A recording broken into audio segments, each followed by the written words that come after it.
জিবরাইল আমিনের কণ্ঠের সঙ্গে কণ্ঠ মিলাইয়া আজ আদম তা ঈসা সমস্ত নবীগণ বলতেছিলেন আশহাদু আল্লা ইলাহা ইল্লাল্লাহ। জিবরাইল আমিন এখন বলতেছেন আশহাদু আন্না বলার পরে জিবরাইল আমিন থেমে গেলেন। জিবরাইল তুমি থেমে গেলে কেন? জিবরাইল আমিন তখন উত্তর করেন ওগো রব্বুল আলামিন, আশহাদু আন্নার পরে আমি এখন কি বলবো বুঝে উঠতে পারতেছি না। বলে কেন? কারণ এই মজলিসের ভিতরে আদম সফিউল্লাহ আছেন, ইব্রাহিম খলিলুল্লাহ আছেন, মুসা কালিমুল্লাহ আছেন, ঈসা রূহুল্লাহ আছেন, মুহাম্মাদুর রাসূলুল্লাহ আছেন। আমি আশহাদু আন্নার পরে আদম সফিউল্লাহ বলবো নাকি ইব্রাহিম খলিলুল্লাহ বলবো, কোনটা বলবো বুঝে উঠতে পারতেছি না। রব্বুল আলামিন জানা দিলেন জিবরিল, যেই মজলিসের ভিতরে হাবিব আমার মুহাম্মাদুর রাসূলুল্লাহ থাকেন ওই জায়গার ভিতরে আর কারো নাম উল্লেখ করার কোনো যৌক্তিকতা নেই। আল্লাহু আকবার। আমার নবী কেমন নবী, আমার রাসূল কেমন রাসূল, যেই রাসূলের খাতমে নবুয়তের উপরে স্বীকৃতি আল্লাহ পাক রূহের জগতে নবীদের কাছ থেকে আদায় করে নিয়েছেন। আল্লাহর কোরআন খুলে দেখেন, আল্লাহ বলেন ওয়া ইয আখাযাল্লাহু মিসাকান নাবিয়্যিন লামা আতাইতুকুম মিন কিতাবিন ওয়া হিকমা সুম্মা জাআকুম রাসূলুম মুসাদ্দিকুন লিমা মা'আকুম লাতু'মিনুন্না বিহি ওয়া লাতানসুরুন্নাহু قال أأقررتم وأخذتم على ذلكم إثري قالوا أقررنا قال فاشهدوا وأنا معكم من الشاهدين। ভালো করে বুঝবেন, অক্ষরে অক্ষরে শব্দে শব্দে তর্জমা বলতে গেলে লম্বা টাইম লেগে যাবে। এই আয়াতের কারিমাতে রব্বুল আলামিন কি বললেন তার সমষ্টি মন্ত্র আমার মুলাক্কাস কথাটা আপনাদের মধ্যে পেশ করি। কোন নবীকে যখন আল্লাহ পাক তৈরি করেন নাই, এমনকি আদম পয়গম্বরকেও তখন তৈরি করেন নাই, শুধুমাত্র মানুষের আত্মাগুলোকে তৈরি করেছেন। তখন রূহের জগতে আল্লাহ পাক নবীদের আত্মাকে একত্রিত করে তাদের কাছ থেকে একটা স্বীকৃতি নিয়েছিলেন। আল্লাহ বলেন পায়নো আমি আপনাদের প্রত্যেককে লামা আতাইতুকুম মিন কিতাবিন ওয়া হিকমা, ইলম দেব, হিকমত দেব, কিতাব দেব, শরীয়ত দেব, সব দেব। সুম্মা জাআকুম রাসূল, এরপরে সবার পরে একজন রাসূল আসবে, মুসাদ্দিকুল লিমা মা'আকুম, যেই নবীর কাজ হবে আপনাদের প্রত্যেকের নবুয়তকে সত্যায়ন করা। আপনাদের প্রত্যেকের নবুয়তকে সত্যায়ন করা হবে ওই নবীর কাজ। তাহলে আমার পয়গম্বর একদিক থেকে বন্ধুরা আমার ইমামুল আম্বিয়া, অপর দিক থেকে আমার পয়গম্বর নবিয়ুল আম্বিয়া, অপর দিক থেকে আমার পয়গম্বর মুসাদ্দিকুল আম্বিয়া। আমার পয়গম্বর নবীদের নবী, আমার পয়গম্বর নবীদের ইমাম, আমার পয়গম্বর সমস্ত নবীদের নবুয়তকে সত্যায়নকারী। আল্লাহু আকবার। বিশ্ব নবী বন্ধুরা আমার আযান হয়ে গেল। জিবরাইল আমিন দেখি বলে রব ইমামতি কে করবে? আদম পয়গম্বর থেকে শুরু করে ইব্রাহিম খলিলুল্লাহ থেকে শুরু করে সমস্ত পয়গম্বর এখানে হাজির। রব্বে কারীম জানা দিলেন মুহাম্মাদুর রাসূলুল্লাহ যেখানে থাকেন, যার জন্য সমস্ত পয়গম্বর রিসিভ করার জন্য আগায় গেছে, উনি ইমামতি করবেন না তো কে করবেন? বিশ্ব নবীর ইমামতিতে বাইতুল মুকাদ্দাস সালাত আদায় হয়ে গেল। এই জন্য মুসলমানদেরকে একটা কথা মনের মধ্যে রাখতে হবে, নতুন প্রজন্মের অন্তরের ভিতরে এই কথাটা ঢুকিয়ে দিতে হবে, বাইতুল মুকাদ্দাস আমার, কাবা শরীফ যেমন আমার, বাইতুল মুকাদ্দাস আমার, বিশ্ব নবীর রওজায় আখানের সবুজ গম্বুজটা যেমন আমার, বাইতুল মুকাদ্দাসটাও আমার। বাইতুল্লাহর উপর আক্রমণ করলে কাউকে যেমন ছাড় দেব না, বাইতুল মুকাদ্দাস কাউকে দখল করে বেশি দিন থাকতে দেব না। এ কারণে আমাদের ঘরের ভিতরে, বাসার ভিতরে, আমাদের বৈঠকখানায়, গ্যাসটুবে যত জায়গাতে বাইতুল্লাহর ছবি রাখবেন, যেখানে পয়গম্বরের রওজায়ে আনওয়ারের সবুজ গম্বুজের ছবি টানাবেন, সেখানে বাইতুল মুকাদ্দাসের ছবি টানা যাবে। পারবেন তো ইনশাআল্লাহ? এদেশের প্রতিটি মানুষের ঘরে ঘরে যখন বাইতুল মুকাদ্দাসের ছবি লেগে যাবে, তখন ইহুদি সাদা চামড়ার সেই ইহুদির বাচ্চাদের অন্তরে প্রকম্প তৈরি হবে। ওরা তখন বুঝবে শুধুমাত্র কেবলমাত্র ফিলিস্তিনের গাজার দুটি পায়ে মুসলমানকে শেষ করে দিলেই বাইতুল মুকাদ্দাসকে দখলে রাখা যাবে না। আজকের পৃথিবীতে বাইতুল মুকাদ্দাসের জন্য নিজের কলিজাটুকু নজরানা করতে 200 কোটি মুসলমান প্রস্তুত রয়েছে। নতুন প্রজন্ম যারা আসতেছে তাদের অন্তরে বাইতুল মুকাদ্দাসের পরিচয় ঢুকিয়ে দিতে হবে। এটা আমাদের প্রথম যোদ্ধা। কথা বলেন না? বাইতুল মুকাদ্দাস আমাদের, কথা বলেন, বাইতুল মুকাদ্দাস আমাদের আল্লাহ প্রথম যোদ্ধা। এখানে সমস্ত নবীগণ একসঙ্গে ইমামতে নামাজ হয়েছে, যা পৃথিবীর আর কোন মসজিদে হয় নাই। বাইতুল মুকাদ্দাস আর বাইতুল্লাহ নির্মাণে মাত্র 40 বছরের ব্যবধান। বিশ্বনবী সাল্লাল্লাহু আলাইহি ওয়াসাল্লামকে জিজ্ঞাসা করা হয়েছে, ওগো আল্লাহর হাবিব, বাইতুল মুকাদ্দাস আর বাইতুল্লাহর কোনটা প্রথম? কোরআন শরীফের মধ্যে স্পষ্ট আল্লাহ তাআলা বলেন, ইন্না আউয়াল বাইতি উযিআ লিন-নাস লাল্লাযী বিবাক্কা, সর্বপ্রথম ইবাদতের ঘর শিরক বাইতুল্লাহ।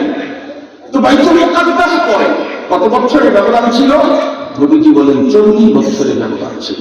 এত পুরাতন ঘর, কত পুরাতন বলে সেখানকার সেই জায়গা বিচরণের স্থান। এটি ইহুদি কেন বাবা দখল করে রাখতে পারবে না? শুরু হয়েছে জালিমের পতন, শুরু হয়েছে স্বৈরাচারের পতন। তাম দুনিয়াতে স্বৈরাচার বলতে আর কেউ থাকবে না ইনশাআল্লাহ। বিজয় হবে সত্যবাদী মুনসিফ সমতা স্লোগান যারা গাবে, ইসলাম যারা বুকে ধারণ করবে বিজয়, তাদের কদম শুনবে ইনশাআল্লাহ। সেদিন বেশি দূরে নয়, এই শতাব্দী ইসলামের বিজয়ের শতাব্দী, এই শতাব্দী ইসলামের বিজয়ের শতাব্দী। ইনশাআল্লাহ চোখে দেখে যাবে ইনশাআল্লাহ। মুসলমান ভাইরারে আবার সেদিকে যেতে চাই না। বিশ্বনবীর ইমামতিতে সমস্ত নবীগণ নামাজ আদায় করার পরে জিবরাইল আমিন আমার পয়গম্বরকে নিয়ে উত্তর দিকে উপরের দিকে রওনা করলেন। মেরাজ শুরু হয়ে গেল। চলতে চলতে চলতে চলতে একটা পর্যায়ে আমার পয়গম্বর আল্লাহ পাকের আরশ পর্যন্ত চলে গেলেন। দেখা হয়ে গেল রব্বুল আলামিনের সঙ্গে। আল্লাহ পাক আর তার হাবিব কত কাছাকাছি ছিলেন এই বিষয়টা আল্লাহ নিজেই কোরআন হাকিমের ভিতরে বর্ণনা করেন। ফাতানা ফাতাদাল্লা ফাকানা কাবা কাউসাইনি আও আদনা ফাআউহা ইলা আবদিহি মা আউহা। এক বর্ণনার ভিতরে এমনটিও এসেছে, আল্লাহ পাক রব্বুল আলামিন নিজের কুদরতের হাতখানা তার পেয়ারা হাবিবের কাঁধের উপরে দিয়ে গল্প করা শুরু করে দিলেন। আল্লাহু আকবার। বলেন তো দেখি, আপনার কোনো এক দোস্ত যদি এমন হয় 20 বছর একসঙ্গে খাওয়া, একসঙ্গে থাকা, মাঝখানে 20 বছর সে কানাডায় থাকছে, দেখা হয়নি, কথাও হয়, হঠাৎ করে একদিন দেখা হয়ে গেলে, বলুন তো দেখি সেই মুহূর্তটা কেমন হবে? দেখা হওয়ার পরে দাঁড়ায় যে গল্প শুরু করছেন, ওখানে যে সুন্দর সোফাসেট আছে, বসার কথা মনেই। একজন কবি বলেন, আগার কাহাম কেরাতে দিল বগু জামজানিয়াবন ওয়াগার জায়ে শাওয়াদ পয়দা তুরা তনহা নমিয়াবন ওয়াগার ইয়াবন তুরা তনহা ওয়া হাম শাওয়াদ জায়ে পয়দা বখুশি কম তুনম খুদরা ওয়া মান খুদরা নমিদানম উশাহিদু মান আহওয়া বিগাইরি ওয়াসিলাতিন فيلحقني شان أضل طريقا يوحد نارا ثم يطفئ برشة لذلك تراني محرقا وغريقا কবি আরো বলেন, দিদার নওয়াই ও পরহেজ নিকুনি আতশে মা ও বাজারে খোদরা তেজনি কুনি। মুসলমান ভাইরা আমার রব্বুল আলামিন তার হাবিবের সঙ্গে কথা বলা শুরু করলেন। একটা পর্যায়ে বলতে গিয়ে বললেন, হাবিব আমার, আমি আপনাকে আমার অনেকগুলি, আমার তো অসংখ্য অগণিত প্রজেক্ট আছে, তার ভিতরে 2টা প্রজেক্ট আমি আজকে আপনাকে দেখাবো। তার ভিতরে একটা হলো জাহান্নামের প্রজেক্ট আর একটা হলো জান্নাতের প্রজেক্ট। এই কারণেই তো আমরা বয়ান বক্তৃতার ভিতরে এই কথাটা বলি, সমস্ত নবী রাসূলগণ জান্নাত জাহান্নামের ওয়াজ করেছেন না দেখে, আমার পয়গম্বর জান্নাত আর জাহান্নামের ওয়াজ করেছেন নিজের চোখে দেখে এসে। আল্লাহর হাবিব বলেন, আমি যখন আল্লাহ পাকের জান্নাতের প্রজেক্টটা প্রদর্শন করার জন্য গেলাম, দেখার জন্য গেলাম, বিসমিল্লাহ বলে জান্নাতের গেটে পা দিয়ে ভিতরে ঢুকেই দেখি আমার সামনে বেলাল হাঁটি গরম পায়ে দিয়ে হাঁটাহাঁটি করে। সুবহানাল্লাহ বলবেন নাকি? বেলাল হাঁটি আমার সামনে গরম পায়ে দিয়ে জান্নাতের ভিতরে হাঁটাহাঁটি করে। তার মানে আল্লাহ পাক তার প্রিয় হাবিবকে বুঝায়া দিলেন, দেখায়া দিলেন, হাবিব আমার বেলাল হাবশি হলে কি হবে, কালো হলে কি হবে, ঠোঁটগুলি মোটা হলে কি হবে, পিতলাশ হলে কি হবে, আপনার সঙ্গে সম্পর্ক সুসম্পর্ক কায়েম করার কারণে দেখেন আজকে বেলাল হাবশির মর্যাদাটা কোথায়। মুসলমান ভাইরা আমার, কেউ কেউ প্রশ্ন করতে পারেন, হুজুর আল্লাহর পয়গম্বর তো হিজরত করে চলে গেছেন মদিনা আল্লাহর আরশে, সেখান থেকে চলে গেছেন জান্নাতের ভিতরে, বেলাল হাবশি তখন তো মারা যায় নাই, বেলাল হাবশি তখন তো জীবিত অবস্থায় আছে মদিনাতুল মুনাওয়ারাতে, বেলাল হাবশিকে জান্নাতে কেমনে দেখা যাবে? এই প্রশ্ন যদি করেন, বলবো এই দিকে তাকাই যে প্রশ্নের উত্তর পেয়ে যাবেন। এই যে এখানে ক্যামেরাগুলো সেট করা আছে, কোন একটা যদি এখন লাইভ অপশন যদি চালু করে থাকে, তাহলে আমি তো এখন ওয়াজ করতেছি দোনদার তালিমুল কোরআন হাফিজিয়া মাদ্রাসার এই মাঠে, কিন্তু লাইভের কারণে আমেরিকাতেও যদি কোনো ব্যক্তি এই লাইভের সঙ্গে অ্যাড হয়ে থাকে, সে দেখবে ওখানে আব্দুল বাসের, পাকিস্তানে কেউ থাকলে সে দেখবে ওখানে আব্দুল বাসের, মালয়েশিয়ায় থাকলে সে দেখবে আব্দুল বাসের, বগুড়াতেও দেখবে আব্দুল বাসের। আমার বাচ্চারা যদি এখন ল্যাপের ভিতরে শুয়ে শুয়ে ভাবে, দেখি তো আমার আব্দুল শেষ হলো কিনা, যদি লাইভে ঢোকে তখন দেখবে ওদের বাপ ওদের বন্ধুরা আমার ল্যাপের ভিতরে। ঠিক বললাম না? ঠিক বললাম। মানুষের তৈরি করা প্রযুক্তির কারণে এক আব্দুল বাসেরকে যদি একটা টাইমে লক্ষ কোটি জায়গায় দেখা যায়, এই মানুষগুলাকে যে আল্লাহ বানাইলেন, সেই আল্লাহর প্রযুক্তির কারণে মদিনার বেলালকে কি জান্নাতে দেখা যায় না? সেই তার প্রযুক্তি কত উন্নত।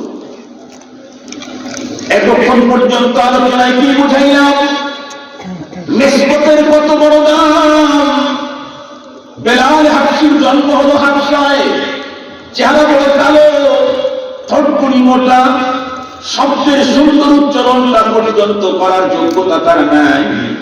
বন্ধুরা আমার, তারপরে কৃতদাস কিন্তু সম্পর্ক তৈরি করেছে কার সাথে? নবীর সাথে। এ কারণে বেলাল হাবশির মাকাম কত উঁচা। পক্ষান্তরে ওই যুগেরই আরো একজন মানুষ, যেই মানুষটার চেহারার সৌন্দর্য এত উন্নত ছিল, আমাদের দেশে অতি বেশি সুন্দর হলে যেমন বলে চেহারার ভিতরে যেন আগুন জ্বলতেছে, চেহারা না এটা আগুনের কথা বলে না? বন্ধুরা আমার, ওই রকমের একজন উন্নত চেহারার অধিকারী লোক, তারা বন্ধুরা আমার জন্ম নিয়েছে পৃথিবীর সবচেয়ে শ্রেষ্ঠতম স্থানে, সেটা হলো আরব। যে আরবের বুকে আছে খানায়ে কাবা, যে আরবের প্রান্তরে আছে মিনা মুজদালিফা, যে আরবের ওখানে আছে সাফা মারওয়া, যে আরবের বুকে দাঁড়িয়ে আছে বন্ধুরা আমার আরাফার ময়দান, যে আরাফার ময়দানের পাশে আছে বন্ধুরা আমার জাবালুর রহমত, রহমতের পাহাড়।